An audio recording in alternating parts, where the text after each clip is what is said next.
pairs of footsteps echoed down the dark alley. He stopped, waited for Jack the Ripper to strike. But this is not London in 1888. No, this is Chicago in 1945. Yet Jack the Ripper is loose again to knife, to butcher his victims without trace.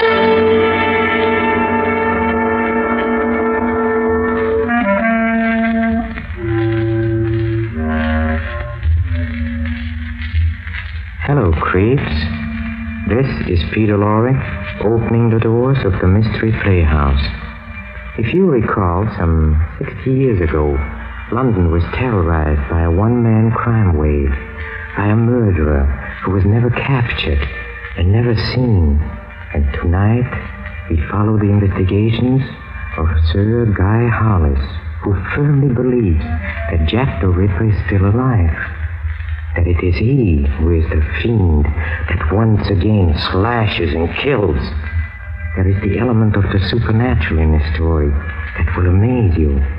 For it seems that the spirit world has given the black heart of Jack the Ripper the power of everlasting life.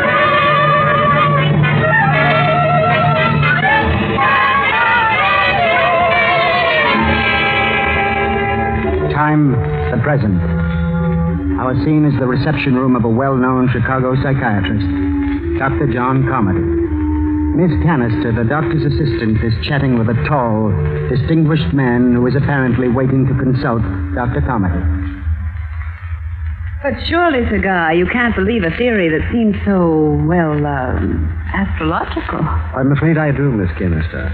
You'll grant, Miss Canister, that we still know very little about the life energy of the sun, about those forces which keep the planets in their spheres and keep a star from spinning astray and crashing into the Wrigley building. Hello there. Oh, Dr. Carmody. I'll be with you in a moment, Mr. Hollis. Miss Canister, will you step into my office, please? Take your time, Doctor. Anything to gain your patient's respect. Oh, what have I done now? It's Sir Guy Hollis. Oh. He's a lord or a knight, or anyway, not a commoner. Attached to the British consulate here. Find out anything else about him? Nothing about his mental condition. He's right out of an English movie. Only thing that's missing is a monocle. Oh, yes, and he's a bug about astrology. Send him in, Mm-hmm. Doctor, we'll see you now, sir. Thank you. It's been a somewhat busy day, Sir Guy. Sorry you had to wait so long. An apology a doctor need never make, sir. Most attractive office, Doctor. It's also my home. Oh, that explains the piano, then, and the painting. Perhaps. What do you think of London, Doctor? London? Why? Have you ever noticed anything strange about it? Well, the fog is famous, although here in Chicago we sometimes have one to match it. Yes, the fog. That's important. You see, it always provides the perfect setting. For what? For murder. Murder? Tell me, Sir Guy, what is a Londoner doing in Chicago discussing murder with a psychiatrist? Have you ever heard of Jack the Ripper, Doctor? The murderer? The greatest monster of them all. Worse than Spring Hill Jack or Crippen, even. Red Jack. Red Jack the Ripper. Yes, I've heard of him. Do you know his history, Doctor? See here, Sir Guy, doctors are pretty much in demand these days. I assumed you were a patient, wanted my help as a psychiatrist. If you just wanted to swap old wives' tales about famous crimes, perhaps we might arrange dinner This some is night. no old wives' tale, Doctor. This is a matter of life and death. Sorry. What is? But listen. London, 1888. Out of nowhere, a shadowy figure with a knife, haunting the squalid dives of Whitechapel and Spitalfields. 6 times that knife descended into the throats and bodies of London's women. 39 stab wounds, the paper said the first time. August 31st, another victim. On September 8th, watchmen making their rounds in the gray dawn stumbled across the third hacked and horrid thing. I understand he used his knife rather well. He was an expert, Doctor. And where had he learned? At the operating table? The butcher's block? Some said on the police force. On November 9th, a 6th victim was found on the floor of her room. Panic in the grandstand? Yes, but needless panic. Months passed, a year. They said Jack had escaped to America. They said he committed suicide. They've been saying things ever since. You tell the story very well, but I'm afraid that's all the time I can give you today, Sir Guy. I haven't finished. I'm anxious to hear the rest of your story. Dr. Carmody, I am on the trail of Jack the Ripper. I've tracked him here to Chicago. You've tracked... See here, Sir Guy. Oh, what was the date of those London murders? 1888. Well, look, if Jack the Ripper were even born that year, he'd be 56 today. I'd say Red Jack would be good and dead about now. Would he? Or should I say, would she? Because the Ripper may have been a woman, you know. Do you think I'm insane, Doctor? No. Well, then you might listen to my reason for thinking the Ripper is still alive. I have been studying these cases for 13 years. Talked to officials, friends of the poor drabs he killed, and then I started studying unsolved murders all over the world. Followed a trail of blood. I could show you clippings from San Francisco, Shanghai, Berlin, Cairo, Milan. 87 such murders. And all had the trademark of the Ripper. You remember the New Orleans torso slayings last summer? Well, vaguely. A colleague of mine attended the hearing. Then surely you remember two recent ones here in Chicago. One out on South Durban in September, and then a few weeks ago there was another very much like it up on Posted. Yeah? Well, Doctor? You're the criminologist. But figure it out, Sir Guy. If Red Jack were, say, 30 in 1888, he'd be 86 today. And no man of 86 could have butchered up that Halstead for him. Suppose he didn't get any older. Suppose Red Jack knew how to stay young. But people do grow old, Sir Guy. Murderers, too. Whether they're women or butchers or scientists, they grow old. What about sorcerers? Who? Necromancers, wizards, practices of black magic. Now, see here, Doctor, I have studied the dates of those 87 murders, and they have an astrological significance. Suppose Red Jack didn't murder for murder's sake alone. Suppose he wanted to make a sacrifice. What kind of a sacrifice, Sir Guy? It has been said that if you offer blood to the dark gods when the moon and the stars are right, they grant boons. Boons of eternal youth. I don't understand, Sir Guy. I'm not an authority on witchcraft, nor even an amateur criminologist. Why have you come to me? Because Jack the Ripper is here in Chicago, and through you, I am going to capture him.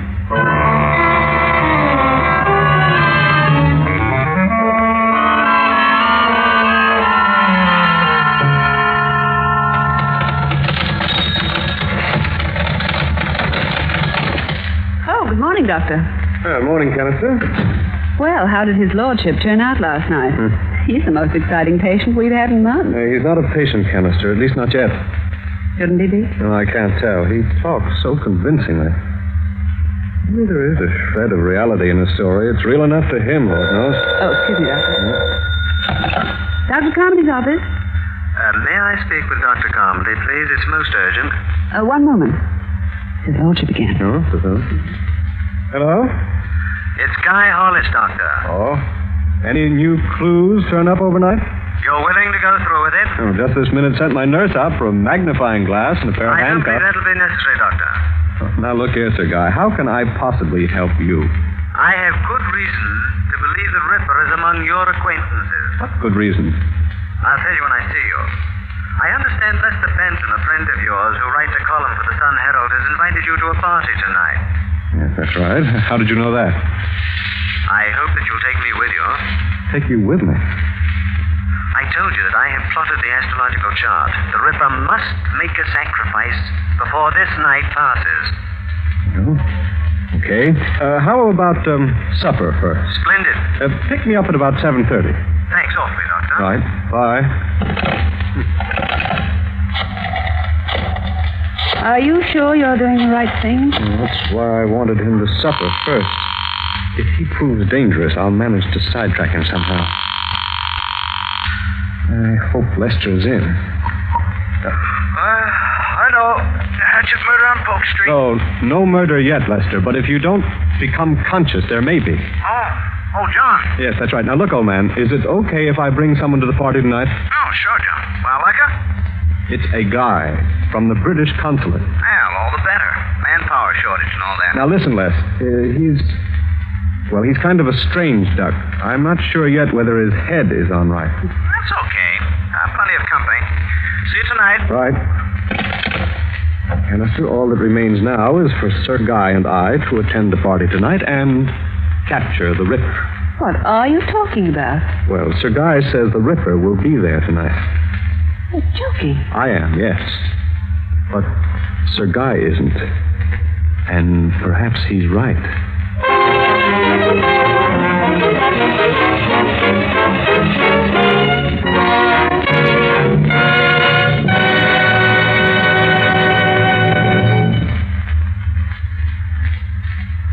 But I still don't know who you're hoping to find at Lester's party tonight, Sir Guy.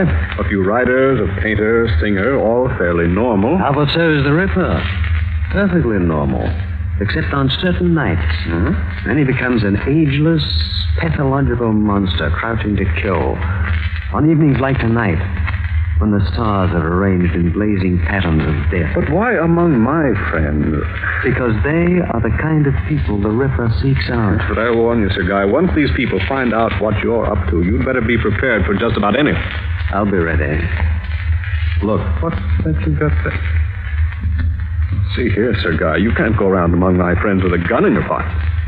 Oh. Then you keep it for me. Yeah. But be prepared to use it. Sure. Well, come on. The party should be in full swing by now.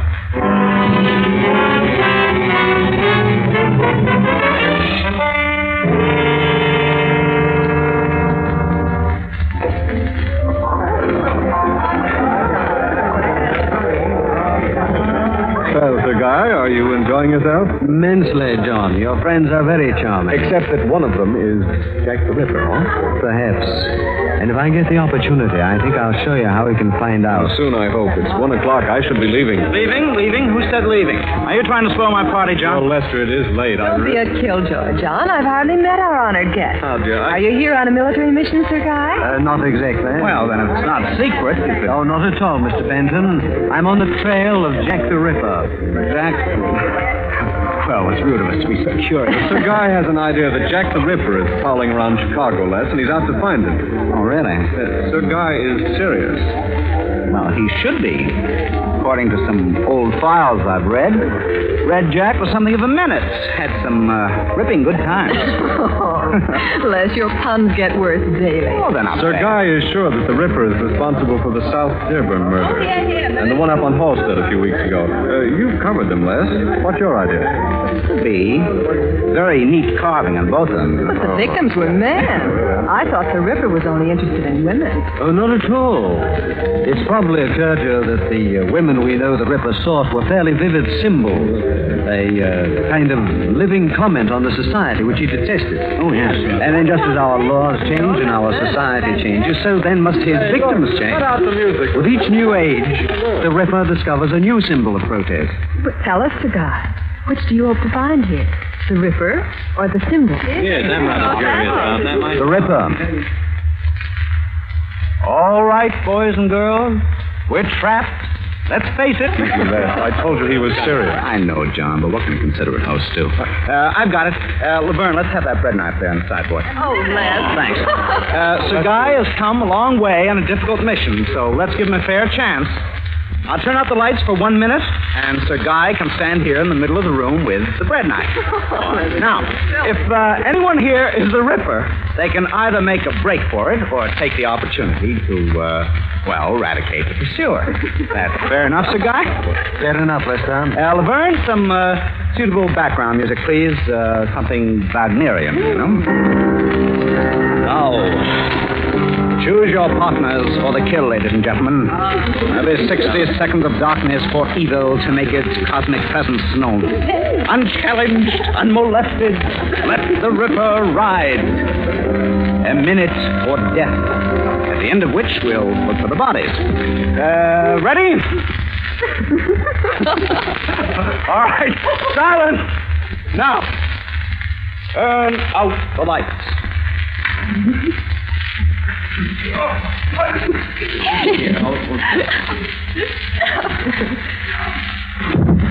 Don't anyone move. Let the affirmative forces Return. Let there be light. Look there on the floor.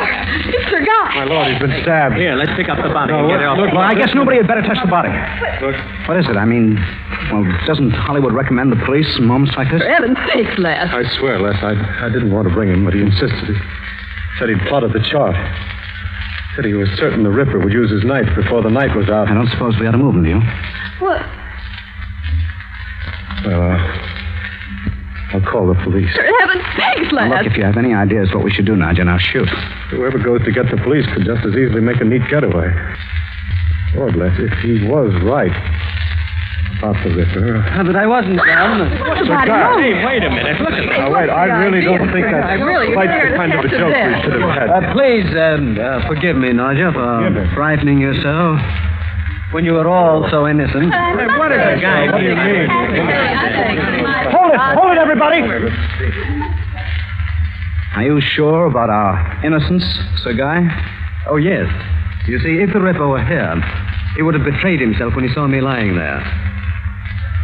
Not a very gentle spoof, I'm afraid. Oh, certainly. Well, gentle like a ton of bricks. Really? Yeah, come on, let's get a drink. Let's get away from the comic here.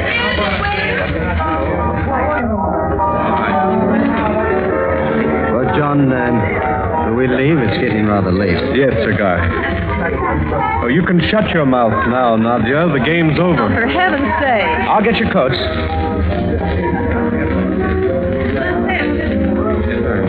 Thanks. Well, goodbye, everyone, and forgive me if I gave you an unnecessary scare. Oh, they've forgotten about it already, Sir Guy. Good night, Les. Thanks. Don't mention it, John. Come around again, Sir Guy. I'd like to. Good night, Lester. Good night.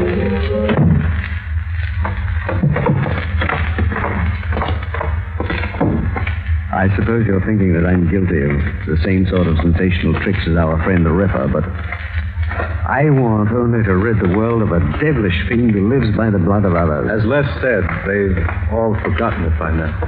Well, I guess I was wrong to seek him out at a party.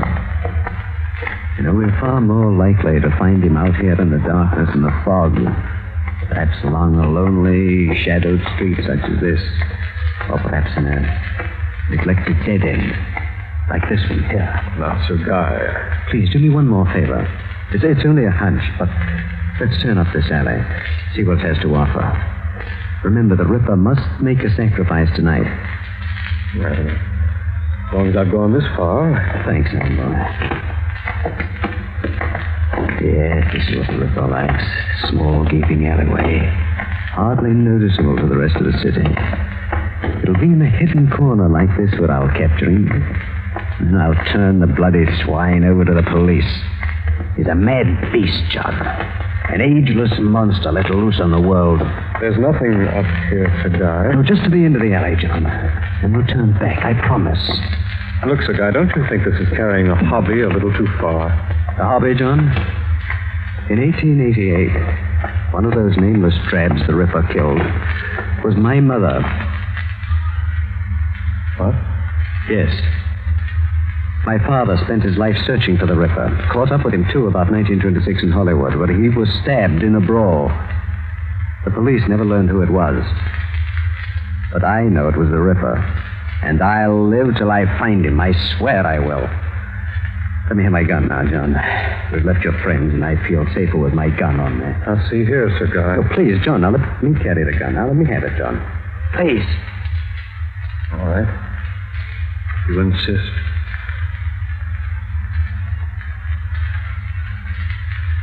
John, it's not a gun, it's a knife.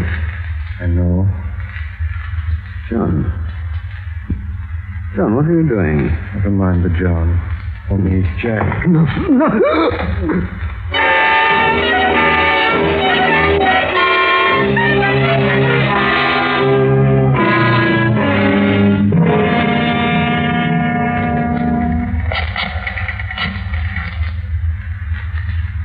Hello, Lester.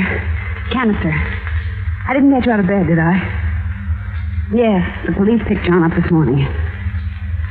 The guy? Oh, he's dead, all right. Oh, it's horrible, that. Well, of course he's in a cell. All right, Les, I'm going in now and talk to John. Insane? Of course he must be. Right, Les, I'll meet you here at the jail.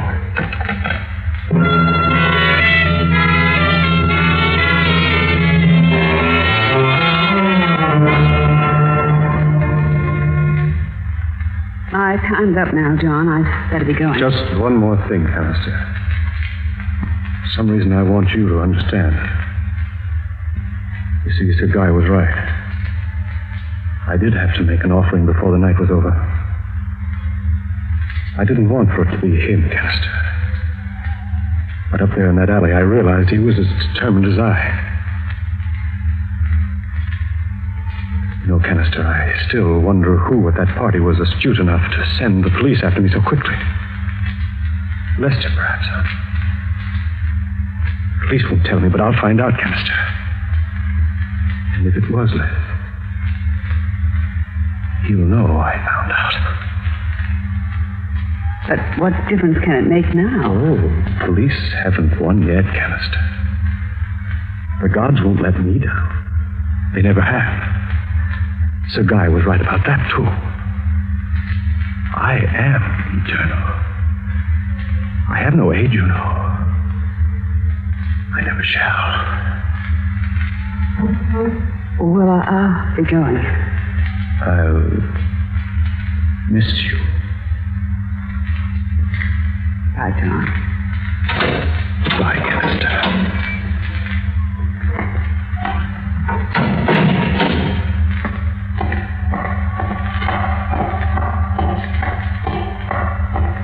Lester. Canister, I've died 10 times over. Why, Les? He's safe today. The charge, you know. I still died 10 times over. He suspects it was you who called the police. As long as he doesn't suspect you put me wise. Now, will you tell me how you found out about it? I was emptying the wastebasket after Comedy left last night for the party. Mm-hmm. I discovered a lot of astrological plotting in his handwriting. And that Englishman's words. Couldn't forget them. Comedy just told me the gods won't permit him to be executed. He thinks he really is Jack the Ripper. He's insane, Les. Oh, I was afraid you'd say that. Well, what do you mean? Any doctor will tell you he is insane. I know they will.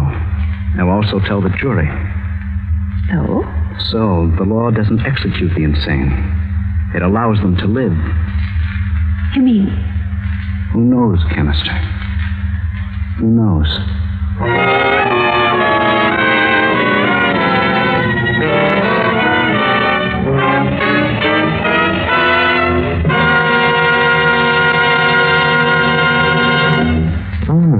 Comfortable thought, isn't it? Dr. Carmody may die for his crimes, but Jack the Ripper will live on. Oh, well, spirits are hard to kill, unless they come in a bottle. Now for our next production, we have something much less exciting. Oh, only 17 shots, a mob of crooks outsmarting each other for a paltry $200,000, 2 murderers, and Simon Templar, better known as the Saint. Follow me to the green room for a preview. Right this way. Come. Come.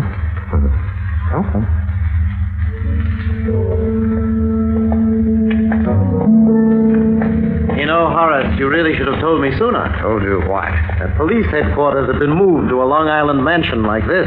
It's quite a shock to a hard-working taxpayer like me. You better start getting used to shocks, bub. Oh, Mr. Nasson, the judge is expecting you. Go on in. I wish you wouldn't keep prodding me with that rock, though, Horace. It tickles. This way, sir. Why, cozy little stump, isn't it, Horace? My name is not Horace. In here, please. Judge Stryker, Mr. Nasson is back, sir. Ah, yes. Come in. You might as well lock the door, Nathan. Right, sir. Sit down, Mr. Templar. So you are the famous gentleman known as the Saint, are you? Sometimes my friends call me that. Mr. Templar, we are faced here with a serious matter, a very serious matter. So it would seem. So serious, in fact, that I have been obliged to adopt rather extraordinary measures to deal with it. Like sending around a phony dick to pick me up? Oh, you knew he was a phony? My dear fat-headed friend, you didn't really think that Horace over there could successfully impersonate an officer of the law, did you? Why, Shall we get down to business? Very well. You have in your possession a certain diary containing statements and suggestions which I hardly need say are wholly untrue. Such as the statement that when you held a fine job in Washington, you dreamed up the high-tore oil swindle and got away with it. Fabrication from beginning to end. And that you and your associates now control about 90% of the black market. His lies, every one of them. Naturally. That's why you're so anxious to have them suppressed. The fact remains that their publication might seriously damage the character and financial standing of certain reputable members of the community. Especially including you. It is for that reason and that reason alone that I am prepared to ascertain what value you place on this volume. What's your offer? Shall we say $10,000? May I ask you what you find so funny about $10,000? Oh, nothing under ordinary circumstances. But you must admit that in this case it is a little ridiculous. And what would you suggest? $200,000, Judge Stryker. What did you say? You heard me. I said $200,000. You're insane. Oh, no, I'm not. I'll tell you what I'm going to do, Judge. I'm going to set up a foundation. The Simon Templar Foundation for the Rehabilitation of Wounded War Veterans. It will have a capital of $1 million. Your share will be exactly 1/5. Do I make myself clear? Why haven't you changed your tune before you ever get out of this house? Don't try to get your gun, Horace. You see, I always carry a spare, and I'm an excellent shot. When you searched me, you should have remembered that I always have something up my sleeve. Now, take your gun out, very slowly, by the muzzle. Drop it. Thank you. Now, keep it toward me. That's right. And now, if you'll be good enough to unlock the door. Go on. Open it.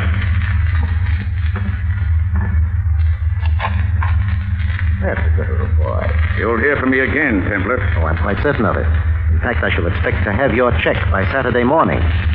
Good night, Judge.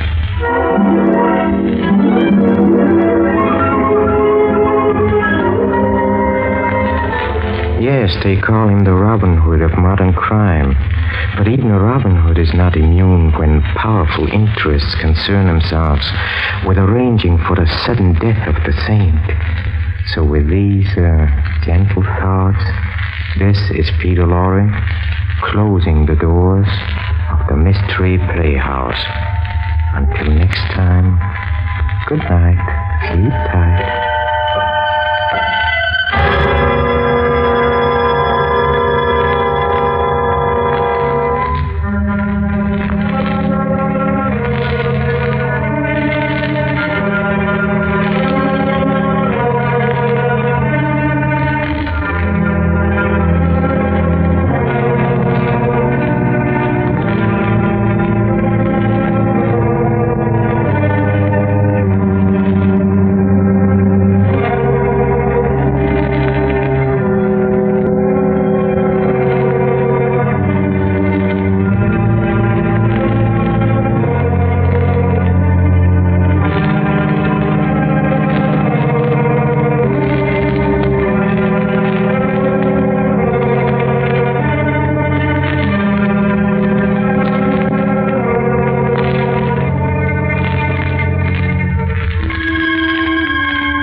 Armed Forces Radio Service.